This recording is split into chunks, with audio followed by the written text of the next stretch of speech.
What is going on? Welcome to our college football kickoff week 0. Here we go, baby. I'm excited. With us, get Devin, the freight train slate, baby.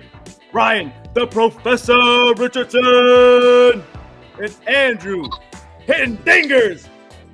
Bryce is in the building, baby. Gonna be one hell of a week. I'm excited. I just love college football, and I'm glad we get a chance to do this. Thank you, boys, so much for hopping on. Price and Ryan, thanks for filling in for our slackers, Fitz and Tim. Come on, Tim. This is going to be a great, quick little episode here. I'm excited to dive into it. Not a lot of college football games this week. A lot of them coming up Thursday night into Saturday. But, boys, football's back. No better feeling in America right now. No better feeling. We're back, baby. High school, college, NFL will be just about 2 weeks behind. It's cool off down here for me, but absolutely. This is Christmas, baby. Christmas in August. Yeah. Well, boys, let's dive right into the sucker. Let's go into our Heisman favorites. And I've got to start with the dude. And really, everybody has them on their radar. It's QB1 for Oklahoma, Spencer Radler. The dude is coming off one hell of a season last year. Plus, he's the only Heisman hopeful that actually had some serious playing time. And as we get in the list, you'll figure out. But Spencer Radler is supposed to be that dude. What do you guys say? When it comes just to Spencer Radler, obviously they're going to be a great team. He's going to have a great year. I like the one guy that did have a lot of playing time that is a Heisman hopeful, Sam Howell, Carolina. He's set a career high in pass yards last year. He threw a bunch of touchdowns. Granted, he did lose De'Ami Brown and was it Daz Newsome? Is that who it was? Then he lost his top 2 running backs. But I still think Sam Howell's going to have a great year. He's going to spread the ball out a lot more through the offense. But yeah, I'm looking at Howell a lot this year. He's so fun to watch. I got to go with Ryan on this one. I mean, I think Rattler is going to be really good. I think the hype is a little bit overblown because he did make a lot of mistakes last year.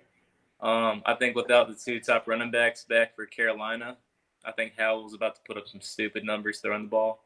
I hate him, but big Duke fan. I think Howell's going to take it. Yeah, I agree with both of you. I've got a few of the kids that I coached playing at Carolina. One's a backup quarterback. The other 2 are receivers. So all I get to hear about is how damn good Howell is. He's also a gamer. Man, I tell you. And they also have a relatively light schedule. They're playing Miami at home. They avoid Clemson in the regular season this year. And then really on Halloween weekend in South Bend is probably going to be his hardest test at Notre Dame. So that's what I'm going with. Not a huge Spencer Rattler guy, but it is what it is. Yeah, I totally agree with you. And I didn't mean to sleep on Hal there. He slipped my mind, honestly. The dude is a baller. You're right, Slate. I mean, he just knows how to win. He knows how to play. But let me throw this devil's advocate in there. Playing in the Big 12 compared to the ACC. If, last year they had very similar numbers. I think Sam Howell he threw 400 more yards than Spencer, threw 2 more tutties, same interception rate. If they have a similar season, in my eyes, I think you have to give it to the Big 12 cat, not the ACC cat. And Ryan, I know you're a State fan, and that might hurt a little bit, but A little bit. I mean, honestly, I think Big 12 football is a little more competitive than the ACC all around. I don't know. I feel like the Big 12 is pretty trash defensively, typically. I don't feel like they're all that great defensively. I think they have some great offensive teams, but I don't know. So we're saying hammer the over in all Big 12 games. All Big 12 games, hammer the over. Their games are always 63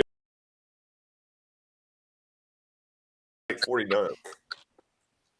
I feel like they're the top of the conference teams in the Big 12 compared to the ACC also. I mean, Oklahoma's up there, but Iowa State, after that, all your teams are in the low 20s outside the top 25. Very, very shallow conference this year. I feel like it's 2 dogs, and that's about it. I mean, Yeah. I mean, touche. Let's go over some other guys real quick. And if you're betting people, Spencer Radler plus 600, Sam Howell's at plus 1400. Our boy DJ over in Clemson, he is supposed to be the second favorite at plus 750. Once again, a guy with not a lot of playing experience here coming in, but he's playing in the ACC. He's supposed to be the second coming, right? Tua's brother is supposed to be putting up some huge numbers here. What do you guys say? Or not Tua's brother, but I think it'll be interesting to see the new guys stepping into the powerhouses like Bryce Young. You got Stroud at Ohio State, DJ. I mean, all three of those guys are easily going to be in situations where they can take it if they just put up the numbers. But that's why it's going to be really interesting to see who ends up in the football playoff, because you got a lot of new faces in the Power Five of the Power Five the last couple of years. Yeah, this is the first year that I can ever remember where the Heisman's not a guaranteed slot. Last year, it was pretty much you got touchdown Jesus and Fields and all those, and that's the big names. And now it's just kind of it feels open ended. You got a bunch of newer faces that haven't always necessarily been in the spotlight. Yeah, I'm with you, and I'm just looking at all these teams, even just in the ACC right now, and you got to think about Miami's De'Aaron King. If he wins ACC Player of the Year and the Heisman, I can't really say that I'm going to be too surprised. I'm looking. He was very, very good last year. He's been good. He's shown consistency. He doesn't turn the ball over that much anymore. I'm really liking him as well. Just scrolling through all these names, there's a lot of competition for the Heisman race this year, and I am actually totally good for it. It's going to be great. Got Brock Purdy, too. That's the one we hadn't talked about. Yeah. I mean, he's coming off a pretty decent season, something that he could put up some huge numbers with that offense over there. I mean, to me, and it's been this way for a long time, the Heisman is such a quarterback-heavy, friendly race. Minus last year, obviously, Whiteout winning it, but I'm looking at the top odds here. Everybody's a quarterback except for Brian Robinson Jr., Alabama's running back. He's supposed to be the top running back in this class, and he's supposed to put some numbers. Do we put our faith in an Alabama running back to win the Heisman? If I'm a betting man, I'm not. I'm betting on a quarterback. Nothing against running backs, receivers. Or Charles Woodson as a corner safety. I'm betting on a quarterback every year. Comes down to it. Just media-based award. Quarterback's most important, most known player. It's easy stuff. Bama's been the last couple of years throwing two or three running backs out there, so he might honestly not get the touches. He might go average 7 yards a carry, but they got three guys running out there. Might get watered down a little bit. Yeah, absolutely. That's a good point. I mean, they got backs on backs on backs every year. And a guy we talked about on the podcast recently, Bryce Young, he's close to seven figures in this NIL deal stuff. It's ridiculous. Hasn't really played significant snaps. He's at plus 900. He is the fourth favorite to win the Heisman, which is crazy to think. Like you have a guy like Brian Robinson down here that has put up numbers. He's productive. He's going to have a huge impact. And a guy who hasn't played really significant snaps, and now he's the Heisman favorite on Alabama. We didn't talk about JT Daniels either from Georgia. He's popping up on the bottom line as number 4 in the Heisman favorites, I think, right now. Yeah, plus 1,200. Yeah.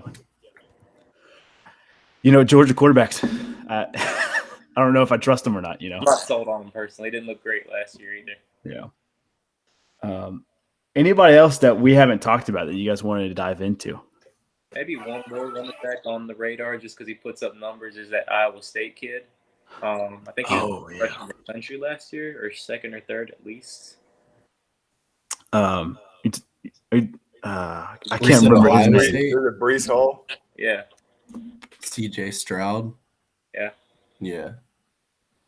Man, at Iowa State, I think they're going to be really, really good this year. I got a feeling. Last year they had one hell of a season. I think this year they're going to have one good season too. One guy I want to talk about real quick is Kayvon from Oregon. He is a defensive end. Dude is a sack machine. Last year, he had a little dip in his numbers. I think he only had 6 sacks last year compared to 9 or 10 the year before. But it was a condensed schedule. A lot of people are predicting him as a sleeper to win the Heisman. Like, this is a sleep, knockout sleep. Defensive players typically don't win the Heisman. They don't even get talked about. But apparently, if you want to put some really big money on him and pray to whoever you want to pray to, this is the cat that's supposed to win it if a defense player is going to win it. I put $10 on it, but yeah. Just down the dark. I mean, I think that $10, if he does, it would pop up to about 4 figures there for you. But is it worth losing that 2 McDonald's meals there? He might be the first one to be a finalist since the Dopkins too, but I think that's as high as he could possibly get, honestly. Yeah, absolutely. Boys, anything else Heisman related we want to talk about?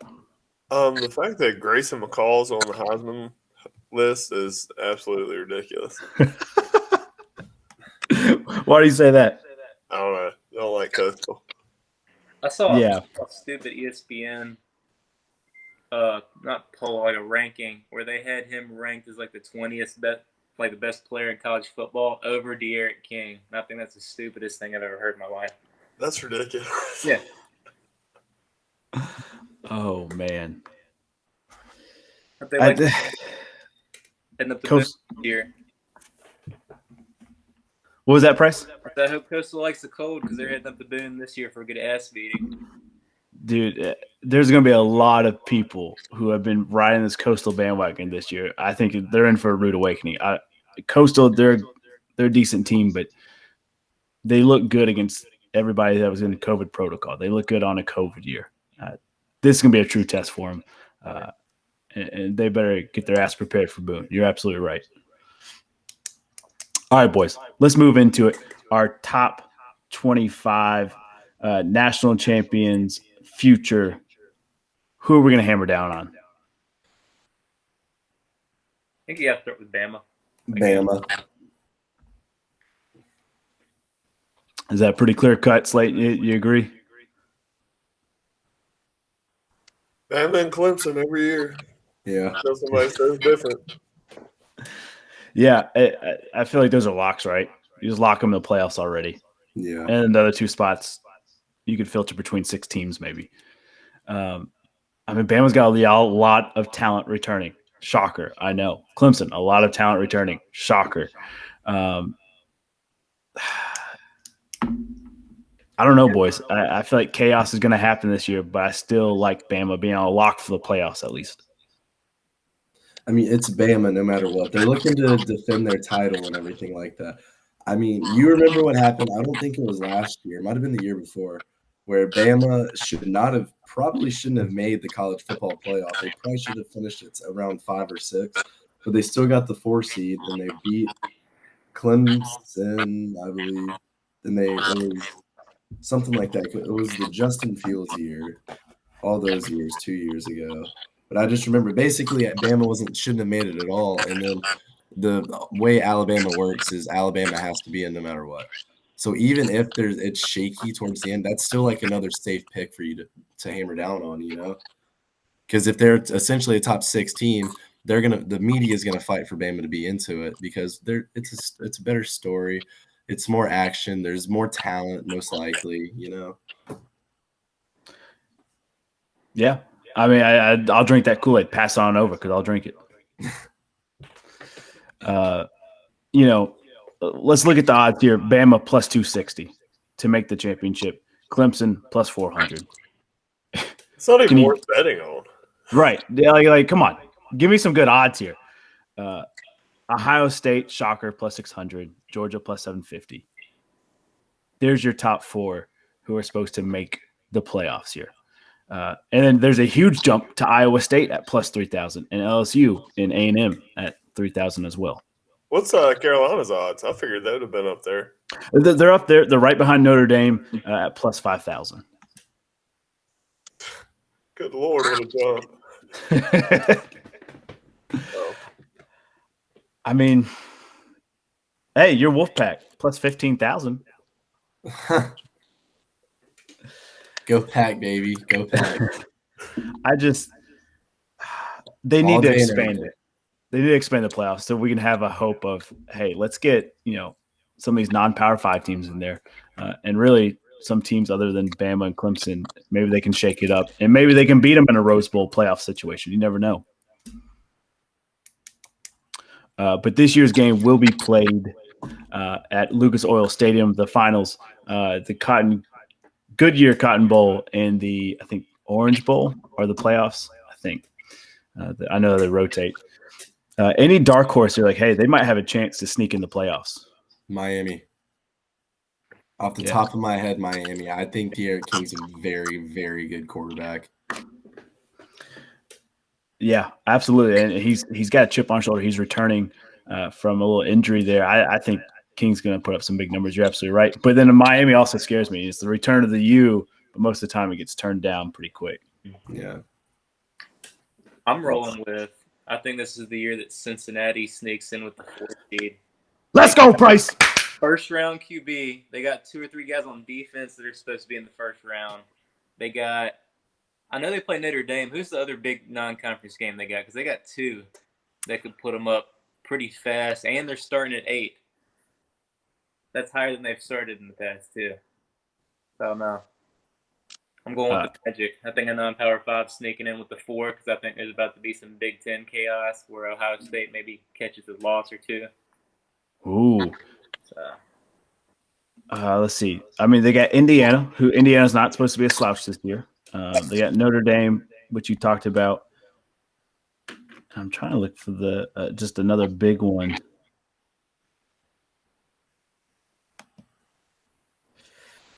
Yeah, those are probably the 2 biggest ones. Mm-hmm. I think also, like whenever you have a stud quarterback, that helps with the votes too, because they want those kind of guys in those college football playoff games. I mean, I can't remember the last time there wasn't, other than maybe like an Alabama quarterback that's just more of a system guy, maybe 5-6 years ago. But it's usually a quarterback battle, and this quarterback for them might jump up to the top 15, even I heard draft-wise. So attention. Yeah, I mean, just look at last year's playoffs. I mean, all those quarterbacks were dudes that could just straight sling it. And the year before that, I mean, in the finals, you had Burrow versus T-Law. Like, come on. Yeah. You're absolutely right. Big-name quarterbacks always kind of get a little nudge in there. Also, dark horse Heisman guy we didn't talk about, too. Potentially. Who's that? Desmond Ritter. Or is it Ryder or Ritter? Oh, Ritter. Yeah. No, you're absolutely right. Slate, any dark horse in there for you? No. Pause for dramatic effect? No. Yeah. I think you guys hit the nail on the head. Cincinnati and Miami were probably my 2 dark horses. Obviously, us being app guys would love to say app, but there's not much you can do when you're in the Sun Belt, Fun Belt. So, well, hey, we'll see. Yeah. Anything else national championship related? Ready to dive in some games, boys? A little pick 'em. Let's do it. Good deal. I'm excited. Let's start with maybe the most lopsided books I've seen. In my opinion, I don't know if it should be as lopsided, and we can get into it. Fresno State, UConn, money line, minus 10,000 for Fresno State. Spread is set for minus 27.5. So betting people at home, if you think UConn will lose by less than 27, take that spread. If you think Fresno State will beat UConn by more than 27, take the spread. But what do you boys say? Yeah, I mean, I gotta go straight to the Bulldogs on this one. I'm pretty sure they had a pretty solid running back returning, and then they have honorable mention quarterback last year as well. So they're going to always be a fairly solid team, especially against I would say other subpar type teams. And yeah, you just there's a reason that money line's the way it is. So gotta go Fresno State. Yeah, I'm gonna go with Fresno also. If I'm not mistaken, I think UConn had one of the worst records in the FBS last year. Fresno's probably top half at least of the Mountain West. They might not be up there with like Boise or San Jose, but I'm going Fresno. Yeah, I'm running Fresno State as well. I will say I'll only take the money line, but if not in the spread, I'm taking UConn. This is big game. Both of these teams season opener. UConn knows that they can do a lot of work for their recruiting program in the next few years. So I think as long as UConn doesn't absolutely go out there and try to get destroyed and they play their game, control the pace the best they can, I do still think UConn loses. But I've got Fresno State. And it's super close when UConn gets a lot of respect this game. Ooh, I like that. UConn, I think I can count on one hand how many games they've won the past 2 seasons, maybe even 3 seasons. Fresno State has been just climbing, and I just feel like they're putting up big points. But Ryan, you're absolutely right. I like the way I've heard UConn talked about while going through spring ball, while going through camp here. They're run heavy. They're going to try to control that clock as much as possible. I'm with you. I'm taking the money line. Obviously, I'm not going to take it in real life because minus 10,000, that's not really good money there.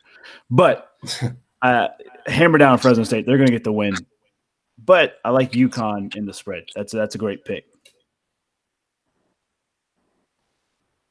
All right, boys. Let's move into our next game. We've got UCLA Bruins versus the Hawaii Warriors here. I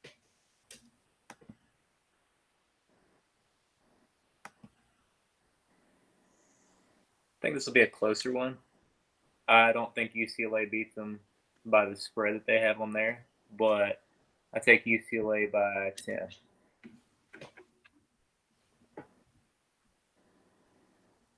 Hawaii's not bad. Not great, not bad. I don't think UCLA is going to have a very good year. Maybe 500, but It sounds about Chip Kelly's record there, yeah. I know nothing about either one of these teams. So I really could care less. But God, let's just go UCLA. I'm also running UCLA in this one. I would take them in the spread and the money line. UCLA has a great ability to put points on the board. They won, looking right now, they won by an average of 13.5 points each game, while averaging 35 a game. I'm liking UCLA. I haven't heard much about Hawaii ever in football. They're playing on the road. They were bad on the road last year. So I'm going to roll with UCLA in this one. Yeah, UCLA, they got Dorian Thompson. He's supposed to be the real deal quarterback for him. But you can't count out Hawaii. Like Bryce said, they're not great. Not terrible. I think they hang with them. They'll lose by 14. So I'm taking Hawaii in the spread there. But UCLA fans, you be happy. You'll get to drink a couple cold ones extra night because you get to celebrate a win. All right, let's move in to UTEP versus New Mexico. Slate, if you didn't know anything about Hawaii, UCLA, I don't know, man. Maybe you know something about UTEP. I know a little bit about the UTEP match. With that being said, I know nothing about either one of these teams. But just looking at the spread and the money line, I think it's just got to be a lock for UTEP.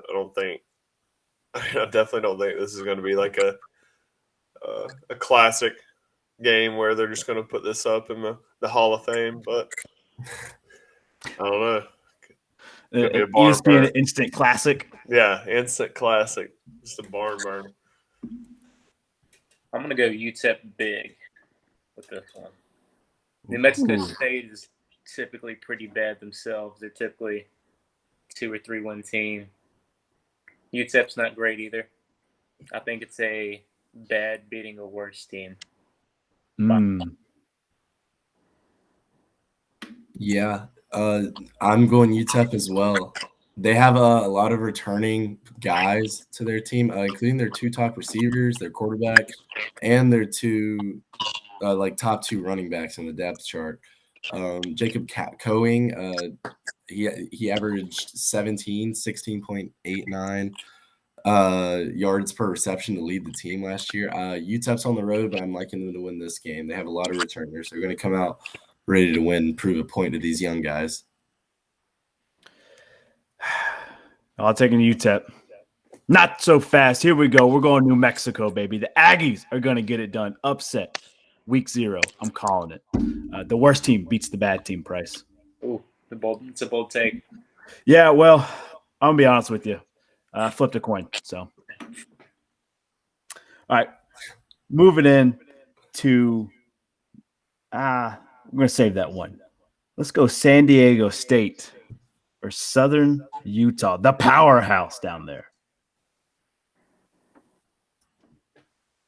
San Jose, a lot of people won't realize that they won the Mountain West last year, beating Boise. I think San Jose absolutely destroys Southern Utah in this one. Are you gonna take that spread? Thinking more than 24.5?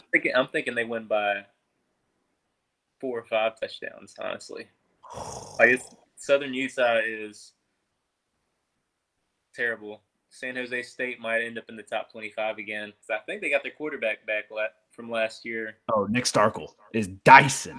Because were they undefeated until the bowl game? I'm pretty sure they were. They were. Absolutely they were. And people were bidding on them, trying to get them a push to a New Year's 6. I'm going San Jose big, for sure. I think they got an NFL quarterback. Maybe a later round guy, but still. I think he makes it in the league as a backup. Nick Starkel, I mean, he was the dude coming out of high school. He was one of the dudes.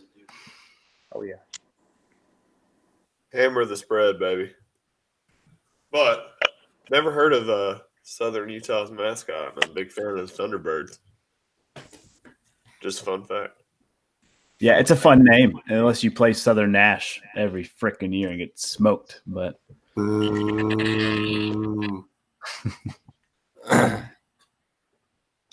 with this game, I'm also going to roll San Jose State.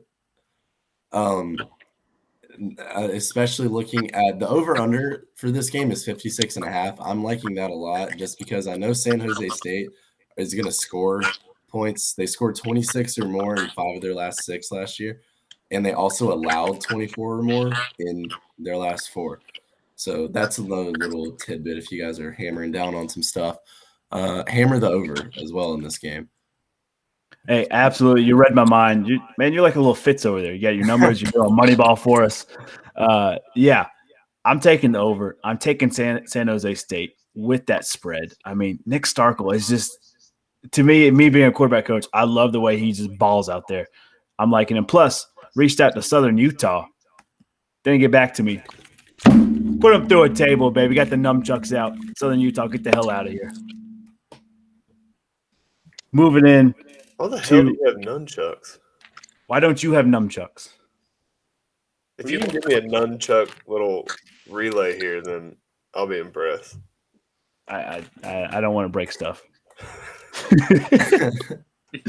Moving to our last game for today, and probably our most intriguing game, Nebraska versus Illinois here. Who we taking, boys? Well, Nebraska. I think basically this is Scott Frost's job on the line if they lose this one to Illinois, first game of the season. I think a lot of people got them as a fringe top 25 team with Martinez back again. Feels like he's been there forever. Dude, like 12 seasons. Come on. He's got to be like 45 years old at this point. Pretty sure he was the last NCAA game. Yeah, he probably was. I'm saying Nebraska by 14. I think they end up in the top 25 by the end of the year. Low in the top 25, but enough to save Frost's job. I'm liking Nebraska in this one. Both of these teams, Nebraska and Illinois, had terrible years last year. Nebraska 3-5, Illinois 2-6. I really, really do like Scott Frost coming into Nebraska. He was the coach of the national champion UCF teams back, 2016, 17 type area. But I like this. It's their first game. They're going to be excited. And I'm looking for Nebraska to win this one. Yeah, no surprises here. I think Nebraska's definitely going to pull through with it. I do think Illinois is going to be a better team overall, like at the end of the season when it's all said and done.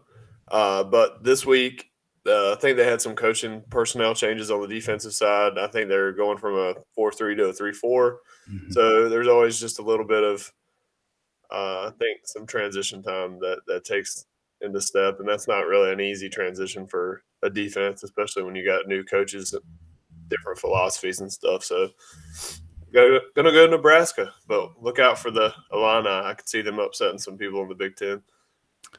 Yeah, I'm with you. It's Bellini's first season in Illinois. If you guys remember, he was at Wisconsin when they were going like back to back Rose Bowls. I mean, he was having Wisconsin rolling.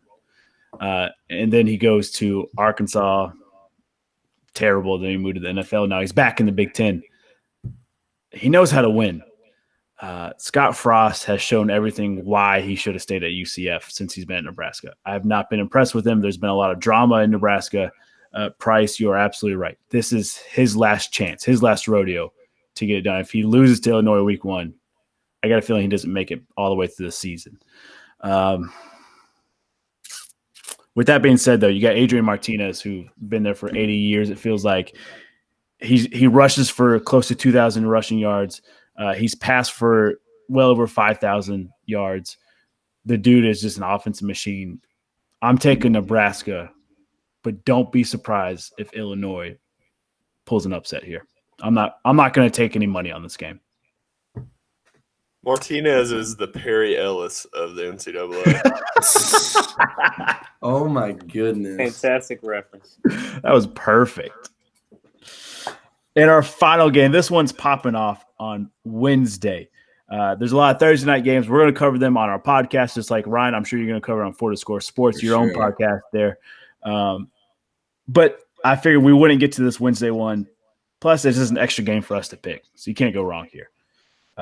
We have Jacksonville State versus UAB Blazers.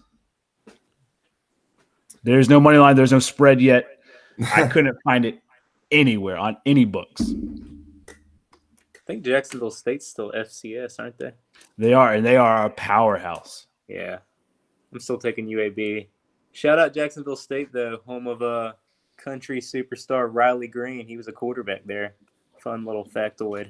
Look at you with the Snapple facts. That's the only thing I know about Jacksonville State. So that is crazy because I believe Sam Hunt was a quarterback there as well. Really? Yeah. I'm looking that up as we speak. Jacksonville State, powerhouse FCS, also powerhouse country music star quarterbacks. Yeah. Oh, sorry. He was the quarterback at UAB, Sam Hunt. Sam Hunt. Oh, country music battle here. Country music battle. Battle of the banjos, baby. Hey, not as good as a music school as App State. Yeah, got that right. Yeah, that's fair. That's fair. That's fair. We have Scotty McCreery at NC State. That's pretty cool. I don't know if you guys saw they're letting Adam Church. Adam Church is going to open for Luke at Kid Brewer. I think that's pretty cool. Oh, that's pretty dope. Yeah. That is awesome. Deal. Yeah, give me UAB with this one. I'm going to say closer than it should be. I'm going to say UAB by a field goal. Ooh.